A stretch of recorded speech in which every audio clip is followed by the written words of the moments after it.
Bloomberg Audio Studios. Podcasts, radio, news. You're listening to the Bloomberg Balance of Power podcast. Catch us live weekdays at noon Eastern on Apple CarPlay and Android Auto with the Bloomberg Business app. Listen on demand wherever you get your podcasts or watch us live on YouTube. In Washington, welcome to the Monday edition of Balance of Power. I'm Joe Mathieu. We'll have Kailey Leinz with us next hour here on Bloomberg Radio, on the satellite, and on YouTube, where we invite you to join us every day. We're live on YouTube right now. Search Bloomberg Global News. That's what all the kids are doing. Kind of amazing to see senators working on Super Bowl Sunday. It actually happened. They weren't there during the game, but they showed up when you were probably getting your guacamole and chips ready. And they did advance this bill. It hasn't passed the full Senate, but they had a procedural vote, and it went pretty well for those looking to help fund our allies in Ukraine, Israel, and Taiwan. 67-27. A lot of folks think this could pass the full Senate, and that would happen no later than Wednesday. And we're right back to where we were on Friday with the same question: what happens when it goes to the House? I guess it's a good thing, though, that they didn't have to, get up early and go to work today. As I read on the terminal that this is one of the least productive work days of the year because of the football game. Jack Fitzpatrick came to work. He's with us now from Bloomberg Government. You saw the game. You came in, right? I'm here. They say even those who will, because 16 million people will skip work today. The rest of us will be much less productive, apparently, because of the choices we made last night. I hope you're feeling okay. And yet the Senate is actually going to work late. They can't vote until 8:30 or so, they're working hard on Sunday and then working late on Monday. That is kind of a big deal, though, for Chuck Schumer to pull everybody together on a Super Bowl Sunday to make this happen. Would that suggest that it will pass the full Senate? I mean, the fact that they've gotten 67 votes on 2 procedural votes at this point, that may be more of a ceiling than a floor. People still could get upset if they don't get an amendment vote they were seeking, that kind of thing. But clearing 60 twice on 2 key procedural votes, clearly this is moving slowly because there are members who won't give unanimous consent. Right. But they look like they can get this through the Senate. The question then is also how much momentum does it have going into the House? 67 is not 80 or 90. Fair enough. The House issues are still there. Fair enough. Before we move to the House, there were questions last week about amendments, how that might slow things down, whether there might be some border-related provisions that are added to this. And then there was a man named Rand Paul who wanted to block this or slow it down to the extent that he could. Is that why we're not getting unanimous consent? Yes, Rand Paul is at least one reason why we don't have unanimous consent. If you've got one person saying he's not going to agree, it's kind of a moot point how many people aren't agreeing. So they're going through step by step. Chuck Schumer has still said he would like an agreement on which amendments could get votes. But if there's not a unanimous consent agreement, it's unclear what the path forward is, other than it's going to be slowed down and then they can force a final vote, it looks like Wednesday. So, do they increase support between now and then? Is there a rallying cry? Are there further amendment votes? Any way to improve it from members' perspectives? That's what's unclear, because usually when they have an important bill, they find a way to get unanimous consent and get everybody to agree on the slate of amendment votes, but that is not happening here. Not going to happen. And when it goes to the House, knowing 18, I believe, Republican senators voted yes in this last round, is that last one I checked was 17. 17? We've had a little back and forth. A discharge petition in the House requires 218. I'm comparing apples and oranges here, but you talked about momentum. You get 80 or 90. Are we in a world in which a discharge petition, I know this is wonky stuff, could actually work around Speaker Johnson if he doesn't want to bring this to the floor and supporters who back it do? I mean, first, a discharge petition usually is useful if the leadership wants an excuse to end up supporting something. Got it. If you force their hand and then they can say, oh, you forced my hand. Yeah. The fact that there's been some pushback or at least skepticism, we talked last week about Mike Rogers, the House Armed Services Chair, saying if we don't have an immigration deal, and we don't, it's not clear how you can move this forward. There's not a huge push in the House right now from even the most supportive members. That's the big issue, because if the leadership aligned and sort of neoconservative hawks of the party aren't making a major push, the options for a discharge petition are an uphill battle. So it's entirely likely this thing passes the Senate and it just goes nowhere after that then, right? That may be the most likely option. It's hard to make a prediction here. Yeah. Again, how much momentum it has coming out of the Senate, how much pressure is put on leadership, on key committee leaders like Mike Rogers and other people who are supportive of this kind of bill. That's the big X factor here. But it is a much heavier lift in the House than it has been in the Senate, where it's, 67 isn't way more than 60. They need 60. They're getting 67. Again, it's not 80 or 90. 3 weeks to my count till the government shut down. No one's talking about it. I keep asking people about it, like, oh, no, they're going to figure it out. But then it's going to be 2 weeks, then it's going to be 1 week, and what's going to happen? Yeah, it's easy to lose track of time because that is March 1st for the first partial shutdown deadline and then March 8th. I've been asking consistently the subcommittee leaders who are supposed to write the bills to get this done. Generally, they say it's going pretty well, but the big hurdle is there's not a grand agreement to set aside major policy fights. Usually when they get an omnibus or some sort of means of funding the government, initially they say, all right, we're not going to legislate on abortion access or immigration or any of the other many really tough issues. We're just going to do our best to agree to funding levels. They have not had that kind of conversation, so any number of really tough issues could trip them up. But what I've heard from members is they have not gotten tripped up yet, and they're being productive. All right. Optimism still alive. Great to see you, Jack. I hope you find a chance to recuperate at some point today. They're working late, like you said, 8:30 tonight. And Jack will be with them, as always. At Bloomberg Government, Congress reporter and frequent voice on this program, Balance of Power. Let's add the voice of Bill Hoagland. We wanted to go to the Bipartisan Policy Center for a bit of a reality check in what's happening here because the two chambers don't agree. And, of course, we can get inside divisions within the individual caucuses as well. But Bill's been watching this for a couple of minutes, you might say, following his experience in the Senate. And it's good to have you back, Bill. I hope you've recovered from the game. Not too often you see senators at work on a Super Bowl Sunday. Were you encouraged? Yes, this was the first one. I believe it's the first time they've ever worked on a Super Bowl Sunday, but of course they adjourned in time to at least see the at least second half of the Super Bowl, as I understand.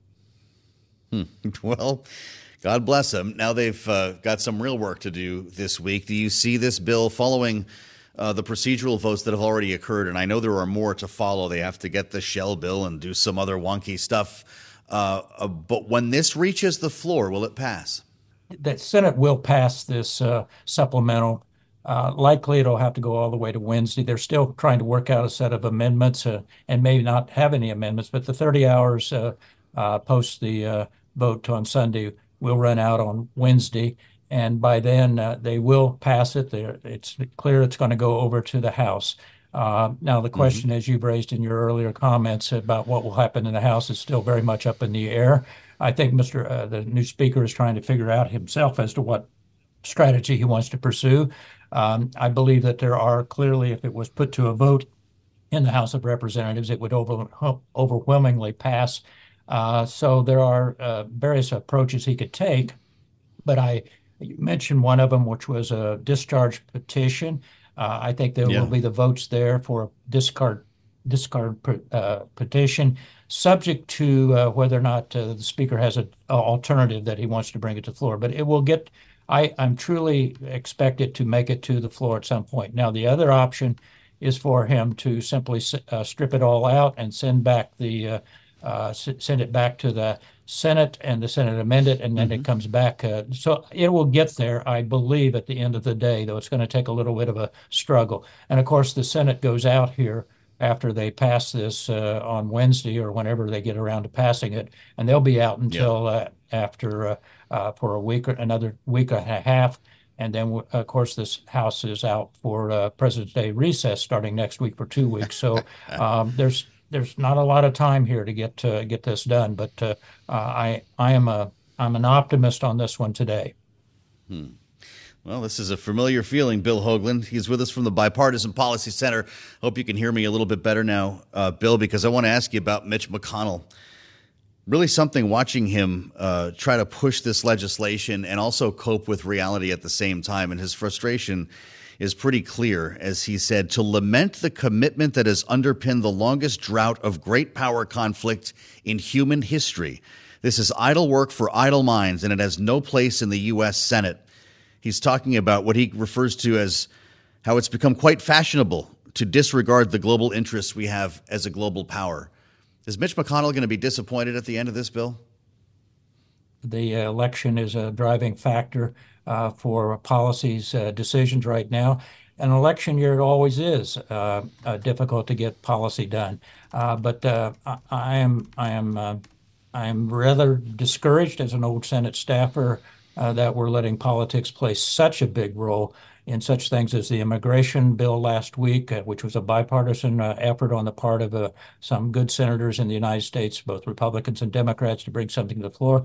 I'm a little discouraged about the degree to which the potential presidential nominee, Mr. Trump, is having such an impact upon policies right now when action should be taking place and we should be legislating and putting off at least until after the election as to what the next policy should be. You think we're going to have a government shutdown next month? That's a good question. I do think that we hit. We've already run out of time here, as I said. That March 1st date is coming very quickly, at least on the four bills that have to be done by March 1st. At this particular moment, I'm getting to anticipate, since there's very little that's happened in the way of actually acting on those bills in the House and the Senate, that we're probably looking at another kicking the can, both on the March 1st and the March 8th. I'm one of those who really believes that a government shutdown, particularly in an election year, benefits no one, no political party. And so I do think we're looking at another continuation or resolution, at least until the end of April, when certain things start to really happen under the new Fiscal Responsibility Act that was adopted last year, which means across-the-board cuts beginning in April. So I do think they're going to try to get these bills done, but they're not going to get them done by March the 1st right now, given the schedules that recesses and the president's recess and other things that are going on. Donald Trump has had a heavy hand over these negotiations without even being on Capitol Hill, Bill. To what extent do you think he'll impact a final product here when it comes to Ukraine specifically? Well, I think we've already started to see the impact that he has had on such things as the immigration bill last week that was brought to the floor. I believe that post Super Tuesday, when he should have, if Mr. Trump does at that particular point, the former president have the requisite number of electoral votes delegate locked in, that it will now become basically his policies for the rest of for Republicans that are towing to his reelection. It will really make it very difficult to get any bipartisan work done here. Keep in mind that we also have a situation here, of course, as you know, we have an election tomorrow, and Mr. Santos's position being up for election. That, is last time I looked at the polls, would indicate that might flip to a Democratic seat, which would really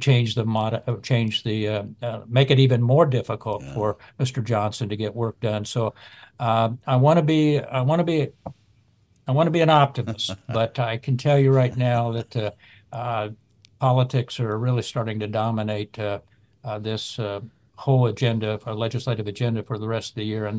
And as one who still believes that we have to legislate even in an election year, this is very disappointing to me. Yeah, it's hard to ignore. Bill Hoagland, great to see you, Bill.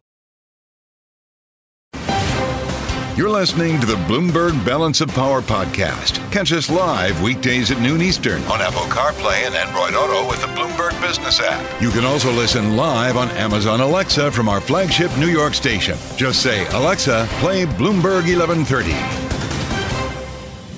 Interesting reading the write-ups on the Trump NATO comments this morning. Shudders, I read, across Europe. The way the Washington Post put it, tremors the word they chose, across Washington and in European countries already worried about America's reliability as an ally in a potential second Trump administration. This was in South Conway, South Carolina, where the former president made the remarks about countries paying their fair share, if I can use that phrase, to NATO. And he took it a step further. Here he is from South Carolina. Let's listen. I said, you got to pay up. They asked me that question. One of the presidents of a big country stood up and said, well, sir, if we don't pay and we're attacked by Russia, will you protect us? I said, you didn't pay? You're delinquent?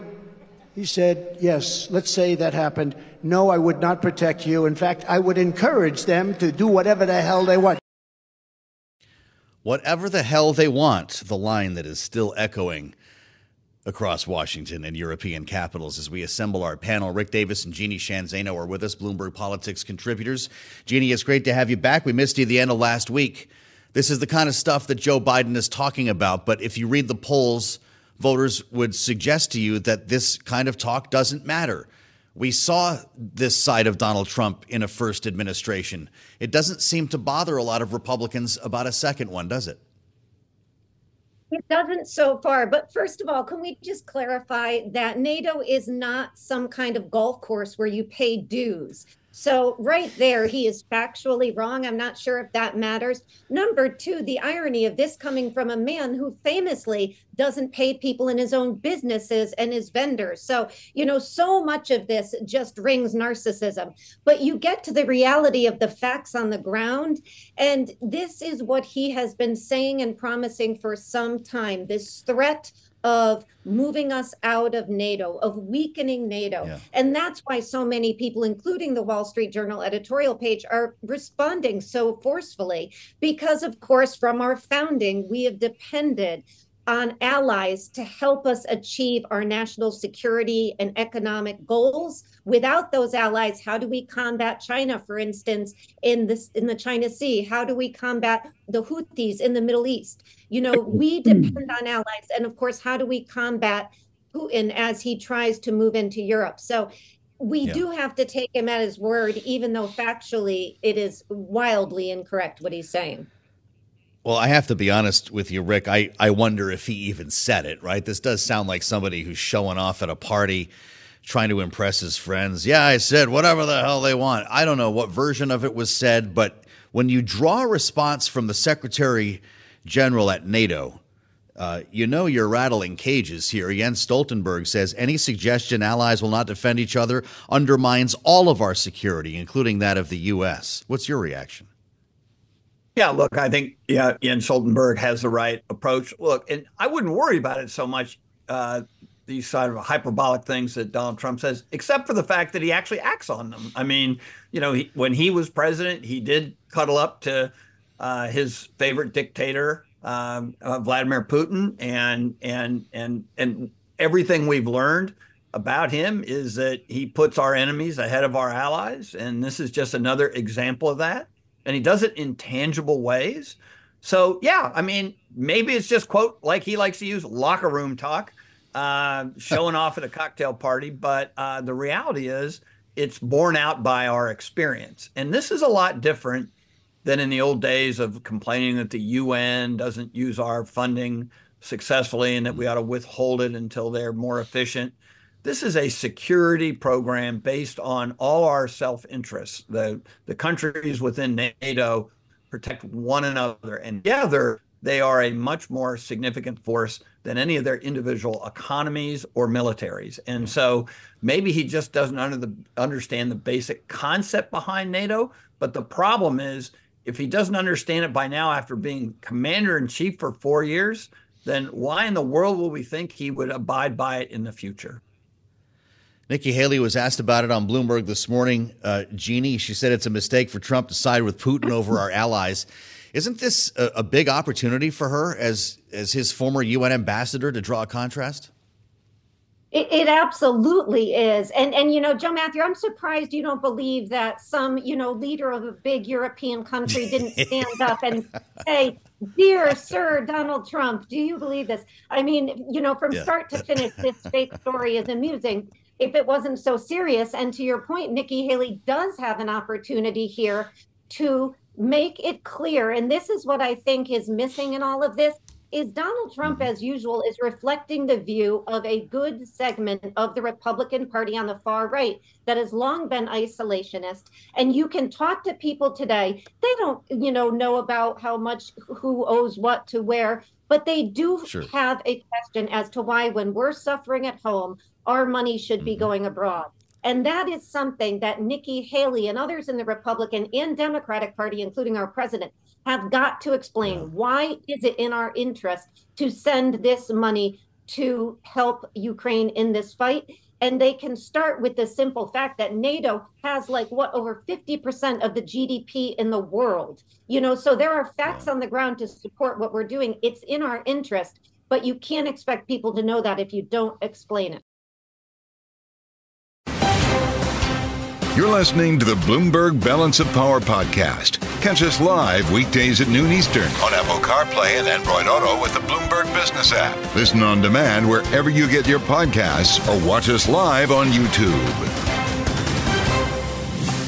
It's been a week over the last week in which we have been very focused on domestic politics, but specifically the Senate's efforts over the course of the last weekend, even through the first half of the Super Bowl, to try to pass an aid package that's going to have funding not just for Ukraine, but also for Israel at a time where we're seeing things getting perhaps a little bit more contentious between Israel the Biden administration with their handling of the ongoing war with Hamas in Gaza. We heard from Benjamin Netanyahu on Sunday morning, which was illuminating now as the IDF turns to the south and they go to Rafah. Remember, we talk a lot about the Rafah gates. That's right on the border with Egypt. It's a critical area, and that's where a lot of civilians had evacuated to. Right, and where they're trying to get aid through. Absolutely right, because the bombing was happening in the north. So this is creating a potentially deadly situation. I guess dozens of civilians are said to have been killed already, but I haven't seen a hard number on that from the government. I mentioned Benjamin Netanyahu. He was on ABC News, ABC This Week with George Stephanopoulos talking about the action in Rafah and the urging from the Biden administration, the urging for restraint. Here's what he said. Well, Rafah is a very small percentage of Gaza, and I think it's about 10% or 15%. I mean, the estimates... Enough area north of Gaza that has already been cleared. Well, there's an estimated 1.4 million people in that area right now. And as the German foreign minister said, they can't just disappear. Where are they supposed to go? No, well, the areas that we've cleared north of Rafah are plenty of areas there, but we are working out a detailed plan to do so. This is where we begin our conversation with Hagar, Chemali, founder of Greenwich Media Strategies and a voice of experience in the White House as former director for Syria and Lebanon at the National Security Council. Hagar, it's great to see you. I wonder how concerned you are now about this new direction that the IDF is taking to the south. Is it possible for them to protect civilians or create new humanitarian corridors at the same time? It's difficult because they have a very short amount of time. And what they want to do in Rafah, the reason they're going to Rafah at all is because they weren't able to complete the operation that they foresaw in Khan Yunis. Khan Yunis is a Hamas stronghold in the south of Gaza. It was believed that that was likely where Hamas leaders were hiding, and they didn't find them, particularly Yahya Sinwar, who's one of the top Hamas commanders and who's believed to really be the mastermind behind October 7. And so that's why they want to move on to Rafah. But the problem is they have, as you've reported before, 1.4 million. I've seen numbers up to 1.5 million. That is a significant number of Gazans when you're talking about the total population of Gaza being 2.2 million individuals. So that means that the vast majority went into Rafah, squeezed down there. As it is, situation there is very dire. They are in conditions that are really not clean, not sanitary, not safe, really not healthy for children and families. And when you're talking about pursuing an operation, and they need to pursue those operations quickly, they've already started, as we've seen today. You don't have time really to move. It's a nice talking point to say, don't worry, we're going to move everybody north, or we're going to move them to designated areas. The designated area that I saw in Israeli press reporting was the size of Ben Gurion Airport. But there's no way that 1.4 million people can move easily to that area and fit in that area and be taken care of in a dignified way. And so I'm very concerned that this is going to cause chaos. And the U.S. government has said that. Both President Biden, the U.S. UN ambassador have come out very clearly on this.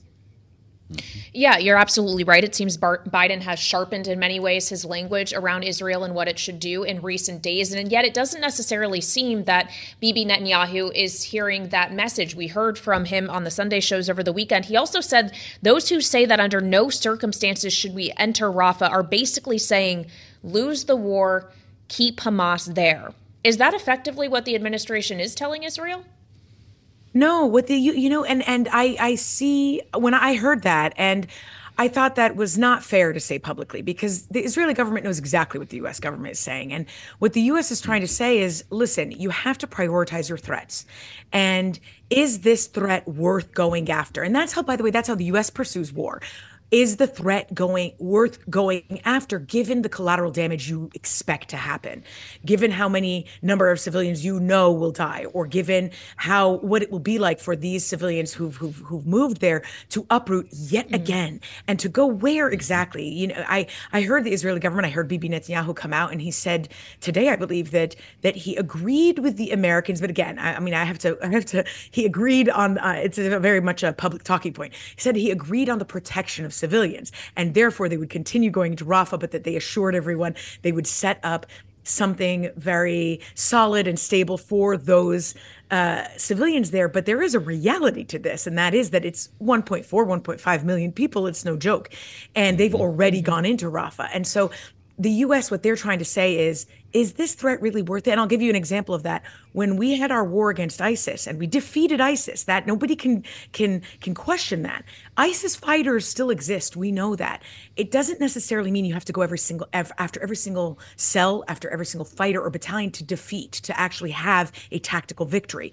And you have to weigh the pros and cons and the benefits of each operation. And that's what the U.S. is saying, is that this one, as to quote President Biden, was over the top. That's exactly what he said, and that's what he meant. Hagar, 2 Israeli men who were held hostage for, months at this point, going back to October 7th, were rescued last night. That headline seems to have been obscured by the rest of what we're talking about. I wonder what that tells you about the potential for other special forces raids like this to get other hostages out if there is no ceasefire. I'm glad you mentioned how that news has been drowned out, because there are a lot of headlines will have been focusing. They'll say there was this operation where dozens were killed, and a lot of the headlines are missing that there were 2 hostages released in this raid in an apartment where they were found, which is just fantastic news. It's great news that they found them and that they released them, and it boosts morale and hope for a lot of these families, of course, and for the military to pursue similar operations. The fact is, it will be hard to release the remaining, and there are about 130, estimated to be about 130. And we saw news last week saying that about 50 have likely died, and that's coming from the Israeli government. It would be very difficult, unfortunately, to release the remaining in raids. If you just look at the history, they were only able to actively release 1 hostage before this. And the other hostages have gone through the hostage prisoner swap. And now to that point, those talks continue, even though you saw headlines last week saying that Netanyahu rejected Hamas's latest counteroffer. That's typically how these negotiations go.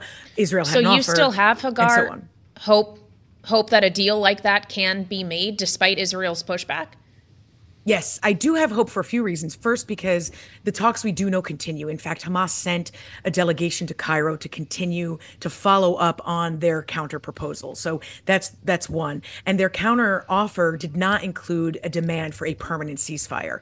It would include a demand for a permanent ceasefire to release all the hostages. But anyway, I digress. So that's one reason. Talks continue. The second is that the Hamas and the Israeli government face a lot of pressure on both sides domestically, on the Israeli side to prioritize the release of hostages, and on the Hamas side to end this war altogether.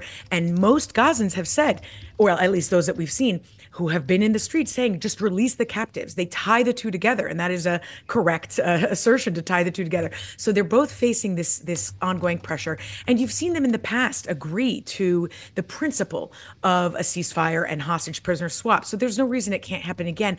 But you have to understand that from the Israeli government side, they do believe, and a lot of U.S. generals agree with this, that this continued aggression and what you're seeing from the Israeli side, this brutal campaign, that it also further increases the pressure on Hamas to move toward a deal. And so that's also why you see that strategy from the Israeli government side. Hagar, it's great to see you. She's the founder of Greenwich Media Strategies. Hagar Chemali, we appreciate your expertise always when you join us here on Bloomberg. Nick Wadhams is with us now as we add the voice of our national security team leader. He's with us at the table. And it's good to see you, Nick. Thanks for joining. Did you see Donald Trump in South Carolina over the weekend? I did. I'll leave it at that. Yes. I'm gonna let our listeners and viewers have a taste, and we'll have you respond. This is the comment on NATO, of course, and whether our allies are paying their fair share or something like that. Here's Donald Trump from South Carolina. I said, you got to pay up. They asked me that question. One of the presidents of a big country stood up and said, well, sir, if we don't pay and we're attacked by Russia, will you protect us? I said, you didn't pay? You're delinquent?